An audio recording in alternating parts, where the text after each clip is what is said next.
আল্লাহুম্মা আয় আল্লাহ বাইতুল মুকদ্দাস যেই ভূমিতে রয়েছে সেই ভূমিতে আল্লাহ অসংখ্য অগণিত আয় আল্লাহ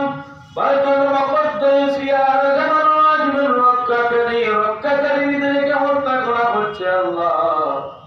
তোমার সেই ঘরের খাতিরে আল্লাহ তাদের প্রতি সাহায্যের হাত বাড়াইয়া দাও আল্লাহ আমরা যে ভূমিতে আছি সেই ভারতবর্ষে হিন্দু মুসলিম খ্রিস্টান বৌদ্ধ জৈন আমাদের সবাইকে কি মায়ের সন্তানের মতো চলাফেরা করার সুযোগ করে দাও আল্লাহ